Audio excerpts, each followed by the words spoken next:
முன்னாடி வந்து இந்த மல்லிகை மூட்டு பாட்டு எப்படி எடுத்தாங்கன்னு சொல்லி எக்ஸ்பிளைன் பண்ணி வீடியோ போட்டிருந்தேன். அதுலேயே டியூரேஷன் நிறையா வந்ததுனால வேணாம் கொச கொசன்னு ஆகிடும் அப்படின்னு சொல்லிட்டு தான் அதில் போடல. அதுவும் இல்லாமல் இந்த பாட்டை தனியாக தான் பேசணும், ஏன்னா ரொம்ப முக்கியமான பாட்டு. எனக்கு தெரியும்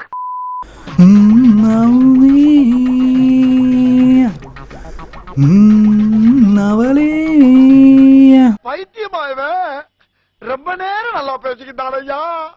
நல்லா தானே ப்ரோ இருந்த, என்ன ப்ரோ ஆச்சு உனக்கு அப்படின்னு நீங்கள் கேட்குறது எனக்கு தெரியுது. இப்போ நான் பாடினதை அப்படியே ரிவர்ஸ் பண்ணி கட்டுறேன் பாருங்க.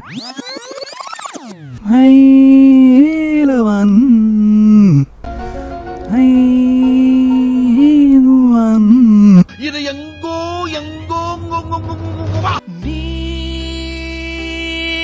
நீலவானம் நீயும்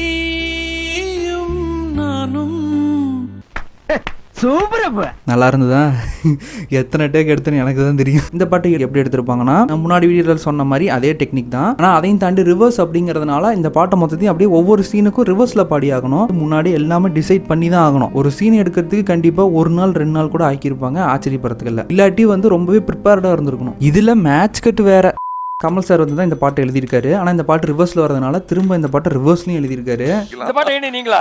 ரிவர்ஸ்லேயும் நான் தான் எழுதினேன். ஓ, இதில் ஒரு ரா இப்படி பாடணும், ரீ இப்படி பாடணும் அப்படின்னு சொல்லி அவரே அதெல்லாம் எழுதியிருக்காரு. அதுவும் பல்லவில்லாம் போகும்போது இருநாதுலகு தொந்தவியாய் ஈர்த்து வீர்த்து என்னை இன்னும் உன்னை என்னைக்கு வரும். இப்படிதான் நீலவானம் பாட்டு எடுத்திருக்காங்க.